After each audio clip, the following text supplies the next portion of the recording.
channel. What are we doing today? Today we are looking at these Mont Marte Gouache Discovery. So the Mont Marte Gouache Discovery Mont Marte Gouache paints claims it is a range of opaque colors, ideal for students, ideal for illustration design, velvety matte finish, high quality pigments, and water soluble. That's written on all three colors that I was fortunate enough to get. I have a medium yellow, a rose, and a cobalt blue. What I find interesting is these little numbers here, but it doesn't say what pigment the cobalt blue is, if it's a PB28 or a version of PB29 with something. It does have the ASTM 4236, but no pigment codes on them. It does have the name represented with Chinese characters, but no other information about them. It does have this little code here. I'm not sure what that is. Now let me bring this down a bit. Now there's another version of the Mont Marte Gouache that I've seen on YouTube and on Amazon. It comes in a tube, but this one comes in a bottle.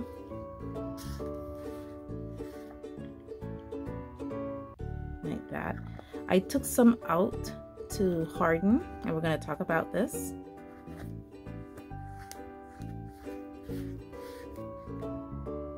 This is the rose, how it looks in the bottle.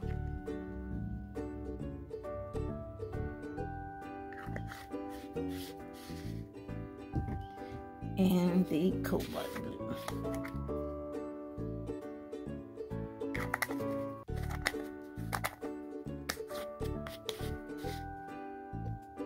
Now I did swatch them out here, as you can see. Mont Marte Gouache, I swatched it out from cakes that were dry, set to dry for about 3 weeks, to wet application. As you can see, the wet application is much more opaque, a bit more creamier, but it's very, very thick. You can actually see my brush strokes in there. Yeah, you can actually see my brush strokes in there. However, the tests that I did, all were from wet application. All were from dry application. I did it on black. This is a piece of mixed media paper that has clear gesso on it. And then I did a color mixing chart, just to see what varieties I would have been given from the 3 colors that were selected. And I also did a little study. So I was having a bit of difficulty with these. I wrote notes. The paints are transparent when worked from dry. Maybe working from wet might be a bit better. The dry paints are hard to re-wet. The brush that I use, I literally had to discover what brush to use for these paints, because I pulled out 5 versions of brushes to use with these paints. I initially started to use the Zen Art flat brush, and this brush is way too stiff for the application. I thought it would have been a better brush because the bristles are stiffer and it could actually dig into that hard paint, but it wasn't. It was a nightmare. So then I pulled out the Hemi brush number 8, and this one was a bit better, but it was still very uncomfortable to work with these. I'm talking about working use side to side, and I'm working with these. Well, it was a bit better, and that's what I did my swatches with. Then I said, well, maybe it's the brush, the bristles. You need a softer bristles with these. And I started to work with this one. This is from Lindsay Rarich. This is the Lindsay brush from Craft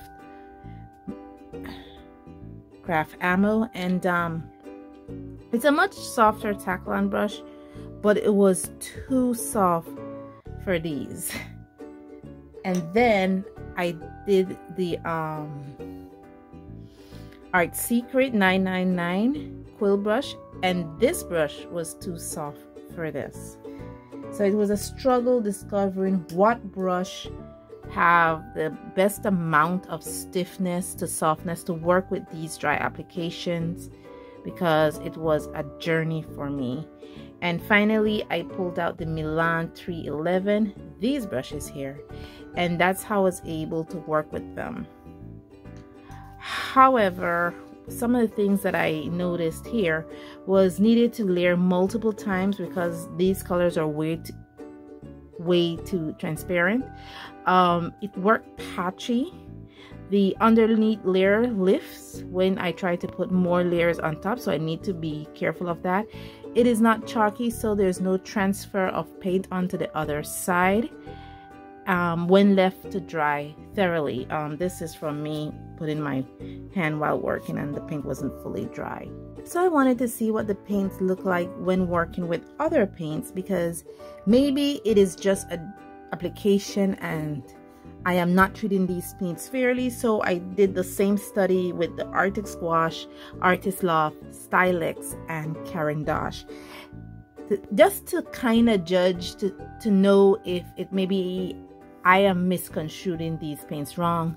And I wasn't. I noticed the Arctic Squash, and my Arctic Squash is fully hard. It's not a, I didn't leave my Arctic Squash to stay moist. I hardened my Arctic Squash. In these, look at the coverage, look at it compared to this. I will take a snapshot of this, and then I will put the Mont Marte version on this side, and you will be able to judge for yourself. Don't look at colors. We're not comparing colors here. We're comparing texture, we're comparing application, we're comparing coverage, we're comparing layering. And as you can see, these four versions work more beautifully. These four versions work more beautifully than the Mont Marte version. Okay, I have a artwork here pre-lined up, pre-drawn up, and this is the artwork I'm going to be using. I initially wanted to work with it from moist application, and I'll consider whether I'm going to work from moist application or dry application, because I've already put water in this and I feel more comfortable working with it from moist application than from wet application. So let's see how this goes.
Okay, I am finished with this. This was quite a journey, as you can see. It took about 2.5 hours for it to dry, and it still dried. It very much patchy. I used a bit of paint pens to kind of outline it a bit, just so that, you know, it can show through. But, you know, I'll have to live with the patchiness of it, which is something I don't like living with. But all in all, it was a good experience. It was a good experience. I did have fun with it. I just need to live with the patchiness, especially here. You can see where I put an even coat of paint, it's still dried patchy. So that's something I'll have to battle with that. I did not use this in its pure form. I use this in its dried down form. So probably the patchiness is a consequence of its dry down form rather than its pure form. That could be a solution. The brushes seem to work. I don't know what is contained in these paints, but I do know it does have in a lot of chalk based on my water. As you can see, it's quite muddy and chalky. So these paints do have in a lot of chalk. But all in all, it was fun. It was a great way to break me out of this rut that I'm in, and I'm slowly but surely coming out of my art block. Thank you guys so much for joining me on this journey. Let's bring you guys out so you can see my hands.